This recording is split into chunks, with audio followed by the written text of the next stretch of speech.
کہ ابن عباس مجھے مارنے والا کون تھا تو انہیں بتایا گیا کہ مغیرہ بن شعبہ کا وہی غلام فیروز۔ یہ سن کر حضرت عمر نے کہا کہ اللہ کا شکر ہے کہ مجھے کسی کلمہ پڑھنے والے مسلمان نے نہیں مارا۔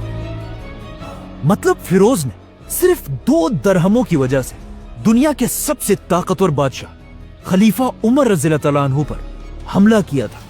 لیکن یہاں پر کہانی کا ایک دوسرا اینگل بھی ہے۔ جب سے فیروز مدینہ آیا تھا وہ یہاں بالکل بھی خوش نہیں تھا اور مسلمانوں سے بہت سخت نفرت کرتا تھا، اور مدینہ کے باقی لوگوں سے دور رہ کر صرف ایک شخص کے ساتھ پھرتا تھا، وہی ہرمزان۔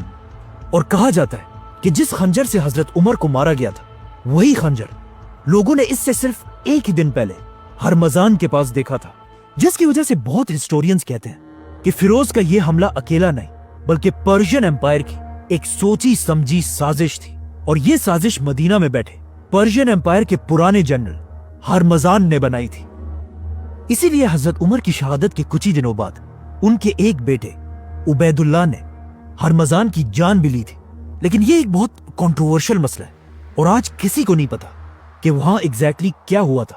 خیر، مسلمان مسجد سے حضرت عمر کو اٹھا کر ان کے گھر لے کر آئے۔ عمر رضی اللہ عنہ کے جسم پر لگے زخم اتنے گہرے تھے کہ انہیں گھر لانے کے بعد جب انہیں کھجور کا پانی اور دودھ پلایا گیا تو وہ ان کے معدے میں جانے کے بجائے ان کے زخموں سے باہر نکلنے لگا۔ یہ دیکھ کر حضرت عمر کے ڈاکٹر نے انہیں کہا کہ یا امیر المومنین، اللہ کو یاد کریں۔ مطلب اب آپ کے پاس تھوڑا ہی ٹائم بچا ہے۔ یہ سن کر حضرت عمر کے پاس بیٹھے کچھ لوگ رونے لگے تو حضرت عمر نے انہیں ڈانٹا اور کہا جس نے رونا ہے وہ یہاں سے باہر نکل جائے۔ نارملی جو مر رہا ہوتا ہے لوگ اسے تسلی دیتے ہیں، لیکن حضرت عمر کی پرسنالٹی ایسے تھی کہ اپنی موت کی خبر سننے کے بعد بھی انہیں کوئی فرق نہیں پڑا۔ اپنی موت کی خبر سن کر حضرت عمر نے سب سے پہلے حکم دیا کہ مجھ پر جتنا بھی قرضہ ہے اس کا حساب لگایا جائے۔ تو پتا چلا کہ حضرت عمر پر 86,000 درہمز کا قرضہ تھا۔ تو حضرت عمر نے اپنے بیٹے اور خاندان کو حکم دیا کہ میرے بعد اس قرضے کو ادا کیا جائے۔ ساتھ بیٹھے لوگوں نے کہا کہ ایسا کرنے کی کیا ضرورت ہے، یہ سارا تو وہ پیسہ ہے جو آپ نے اپنی طرف سے غریبوں اور یتیموں کو دیا ہے۔ لیکن حضرت عمر نے ایسا کرنے سے انکار کر دیا اور ان کی شہادت کے بعد جس گھر میں وہ شہید ہوئے تھے اسے بیچ کر حضرت عمر کے قرضے کو ادا کیا گیا۔ اور اس گھر کو خریدا کس نے؟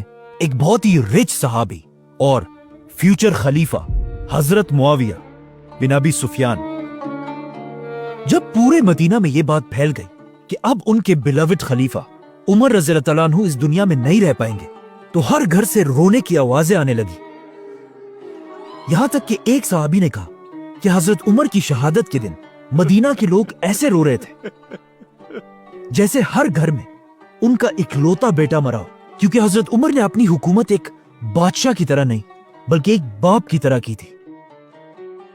اب جب حضرت عمر اپنے بستر پر اپنی زندگی کی آخری سانسیں لے رہے تھے تو انہوں نے اپنے بیٹے عبداللہ بن عمر کو بلایا اور اسے اپنی زندگی کی آخری خواہش بتائی کہ جا کر رسول اللہ صلی اللہ علیہ وسلم کی بیوی حضرت عائشہ رضی اللہ عنہا سے پوچھو کہ عمر اپنے 2 ساتھیوں کے ساتھ دفن ہونا چاہتا ہے، لیکن یاد رکھنا کہ عمر ہی کہنا، امیر المومنین مت کہنا۔